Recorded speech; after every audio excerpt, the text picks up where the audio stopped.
So we're having a discussion about pH today and acidity, and we went over like some old techniques to get us in our body a little more so we know if we're irritated. And one of them is this microcosmic orbit.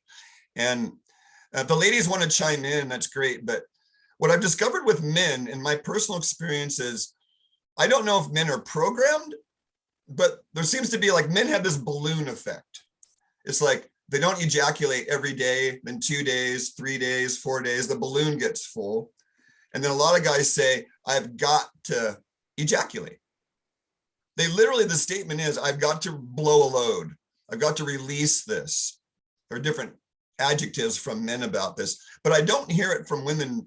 Very rarely do I hear, oh man, I just got to get laid.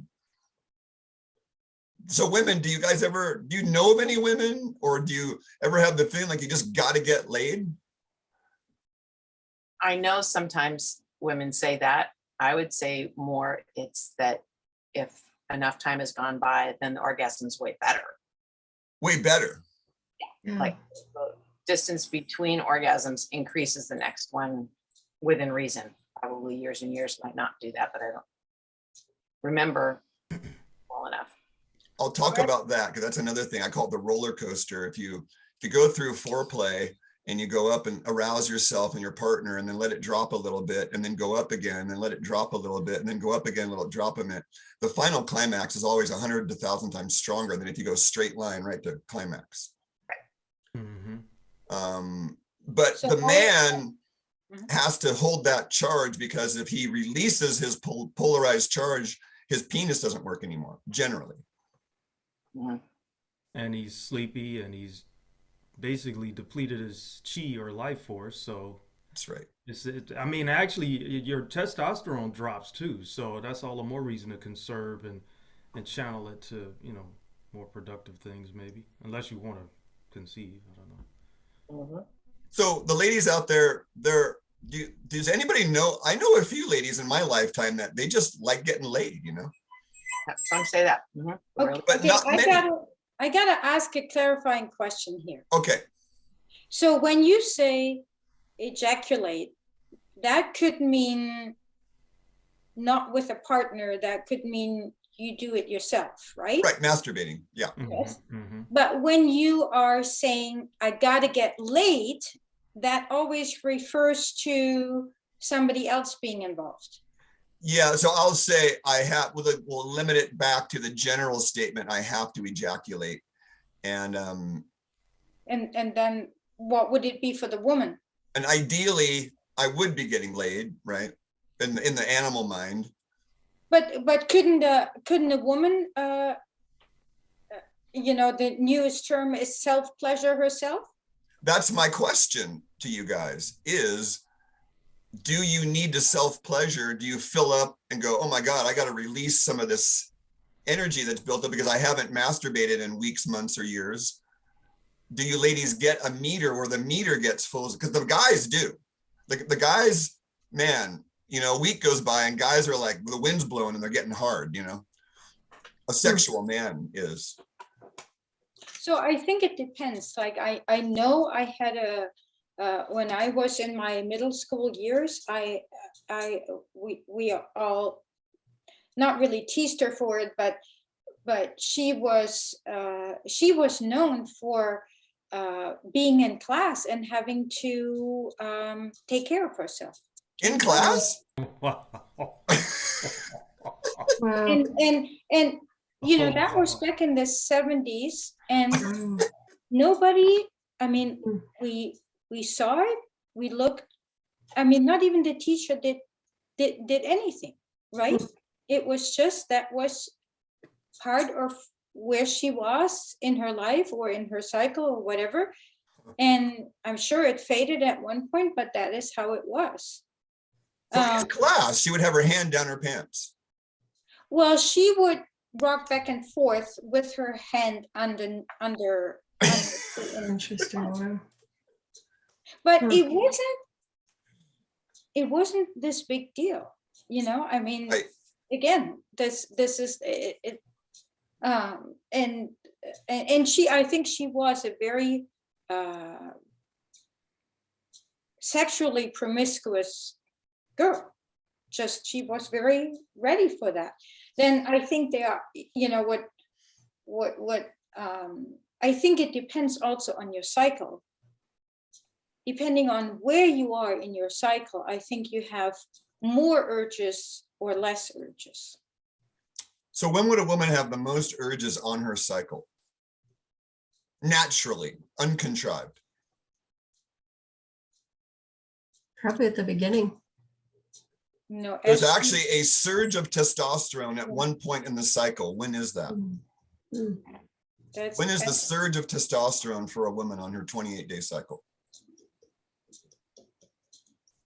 Mm. Ovulation. That's what I was about to say. Yeah. But a couple days prior to ovulation. Yes. Right? Yeah. So like Yeah. 3 to 4 days prior to, and you can measure that actually with a basal thermometer.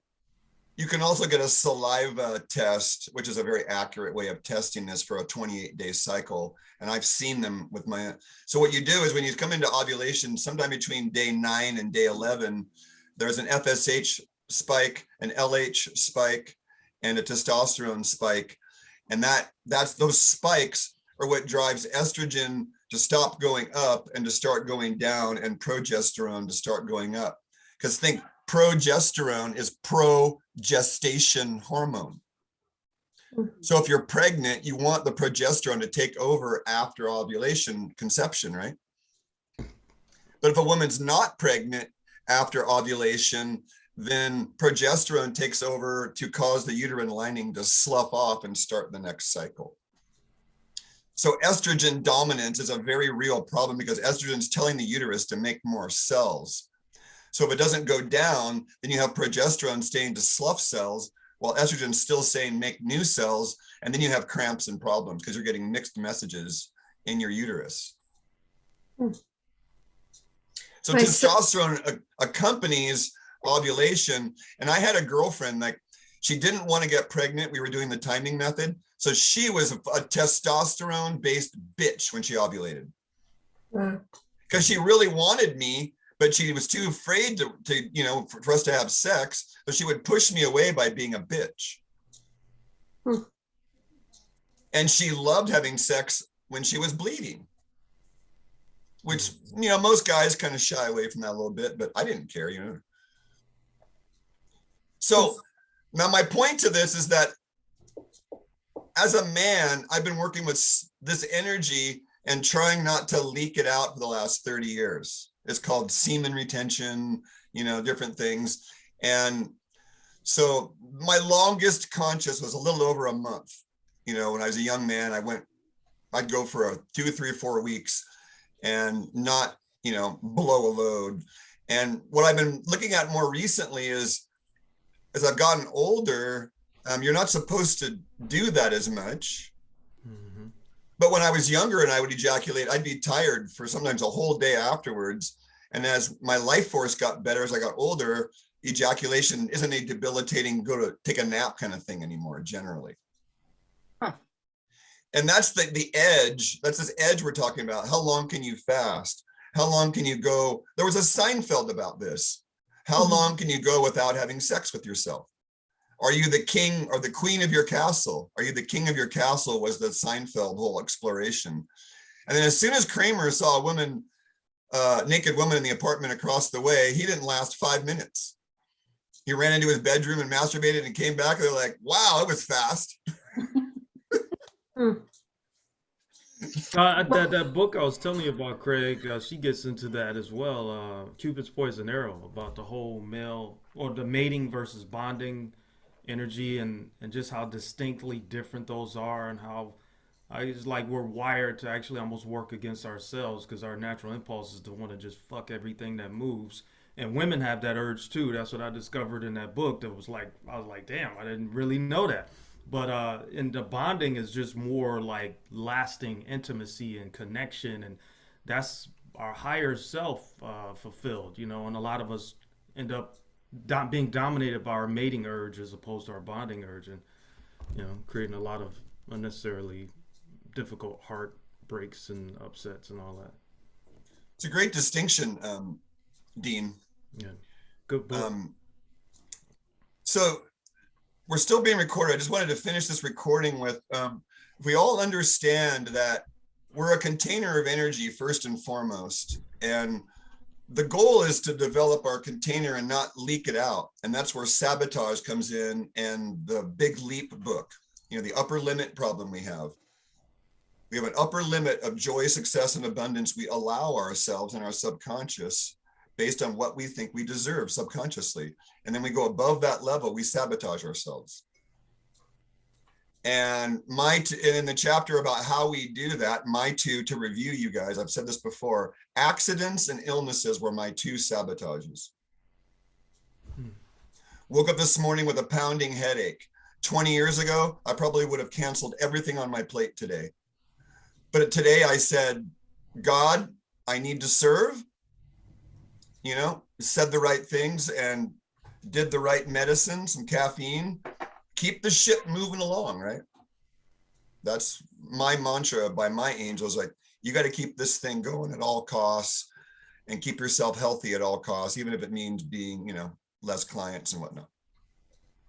So the accumulation of the sexual energy, I've been playing with orgasm without ejaculation.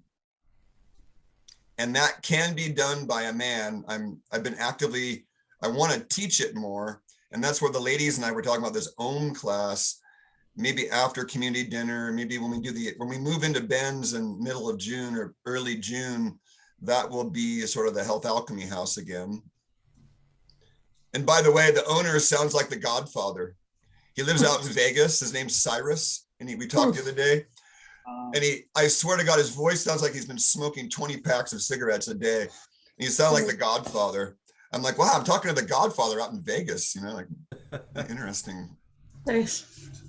I was going to say really quickly, my Isabel, my sister, my eldest sister, who is my half sister, we have a different father, same situation in her youth. We would hear her in her room, the bed would be squeaking and she was alone. And me and my sister would sit outside of the door and laugh because we knew what she was doing. And, but at the time it was like silly and funny, but now I look back and I'm like, wow, she had a very strong drive.